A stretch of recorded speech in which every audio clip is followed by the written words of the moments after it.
The cell doors slammed shut, the sound echoing through the cold, gray walls of Rikers Island. Mark Johnson, a former inmate, still remembers the first night he arrived. He was only 19, charged with robbery, and had no idea what kind of nightmare was waiting for him. The air inside the jail was thick with fear, anger, and the constant tension of survival. Inmates shouted from their cells, some threatening, others mocking, and the guards walked by with hard faces, showing no mercy. The loudest screams that night came from down the hall. A fight had broken out, and Mark saw two men dragged across the floor, blood running from their faces. He realized quickly, this was not just jail, this was survival. That first night, he didn't sleep. He lay on his bunk, staring at the cracked ceiling, every nerve in his body alert. Around him, men talked about gangs, debts, and revenge. He knew if he didn't learn the rules fast, he wouldn't make it out alive. The rule was simple: stay strong, don't show fear, and never let anyone think you're weak. The next morning, breakfast was chaos.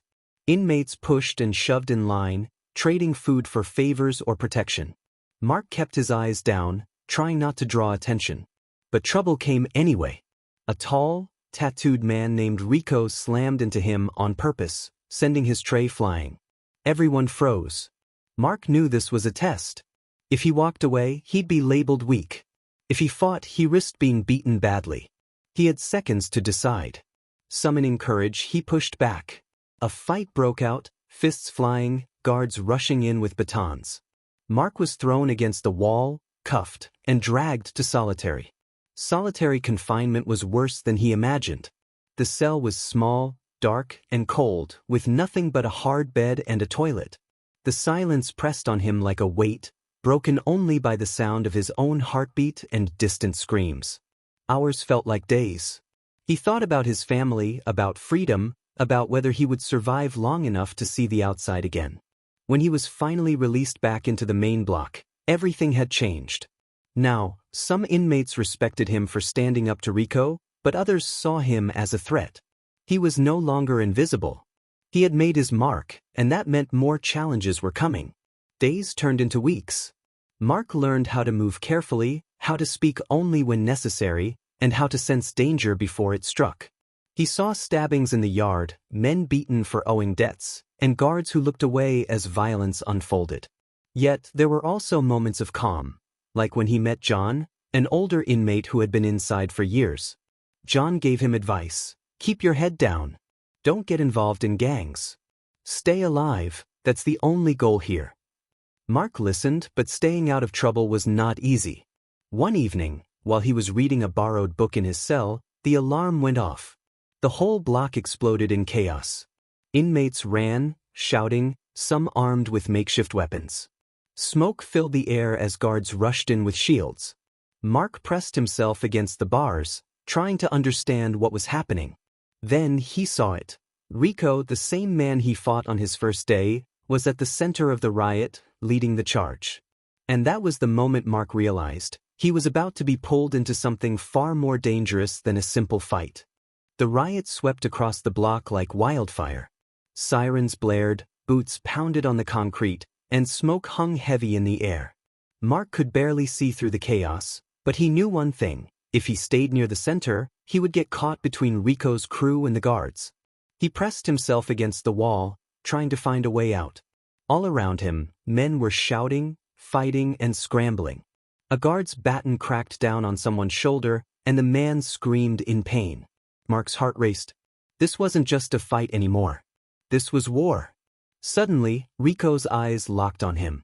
Even in the confusion, Rico spotted Mark standing alone. He pointed, shouting something Mark couldn't hear over the noise. But the meaning was clear. Rico hadn't forgotten the first day's fight. A group of men broke off and started moving toward him. Mark panicked. He had nowhere to run, nowhere to hide. Before they could reach him, John, the older inmate, grabbed Mark by the arm and yanked him into a side hallway. "Move!" John hissed. They sprinted past overturned carts and broken glass until they reached a locked door. John banged on it, shouting for a guard. The door opened, and they were shoved into another block.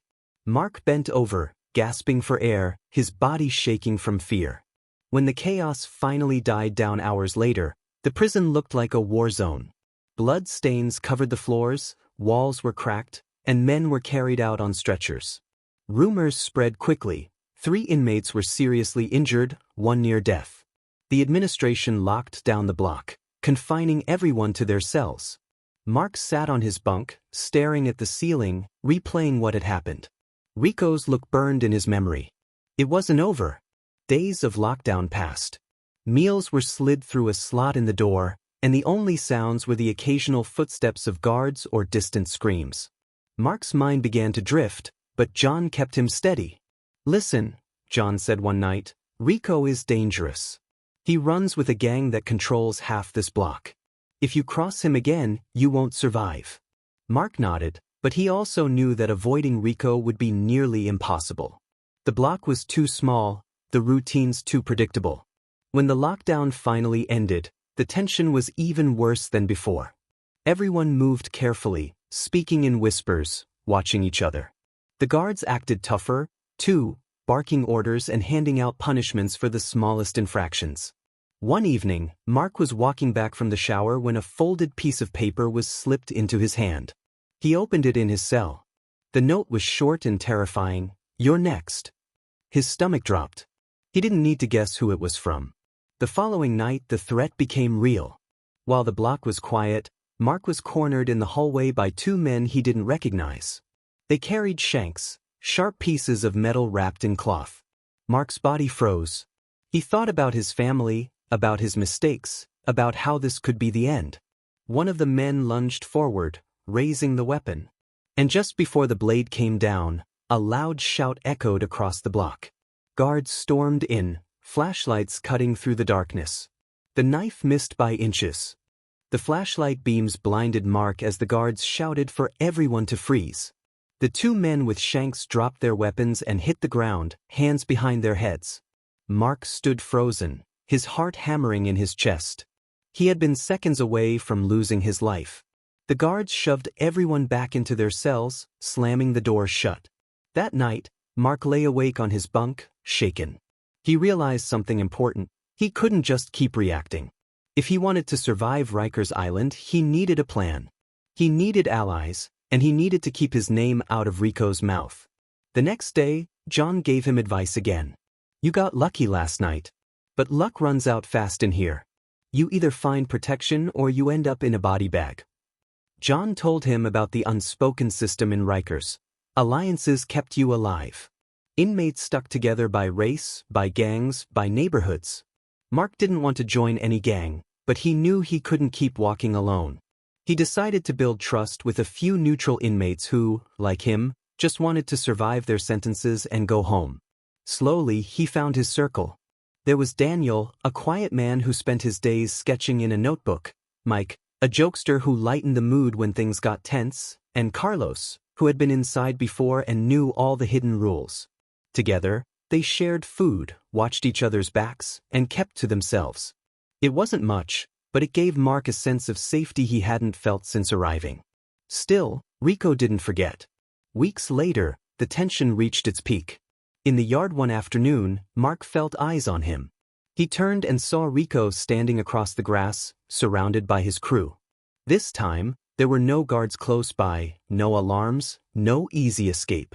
Rico walked forward slowly, a smirk on his face. The whole yard went quiet. Everyone knew something was about to happen. Mark's stomach twisted, but he stood his ground. If he ran, he would never stop running inside Rikers. He braced himself, fists clenched. Rico stopped just inches away. "You think you tough, huh?" Rico hissed. Before Mark could answer, John appeared out of nowhere, stepping between them. His voice was calm but sharp. "Leave the kid alone. He ain't worth your time." For a moment, it looked like Rico would explode. But then he laughed, clapped his hands, and walked away. His crew followed, leaving Mark shaking with relief. John had just saved him again. Later that night, John explained the truth. Rico had enemies of his own, and starting another war over a young inmate like Mark wasn't worth the risk. "You're still breathing because you kept your head down and didn't give him a reason to finish you," John said. Mark realized then that surviving Rikers wasn't about being the toughest or the loudest. It was about patience, strategy, and luck. Every day was a gamble, and every choice mattered. Months later, when Mark was finally released, he walked out through the gates of Rikers Island with a heavy heart but a stronger spirit. He had scars, inside and out, but he was alive. The memories of screams, fights, and close calls would never leave him. He promised himself one thing as he breathed in the free air: he would never set foot in that place again. Rikers Island had taken a piece of him, but it had also given him a story of survival, one he would carry for the rest of his life.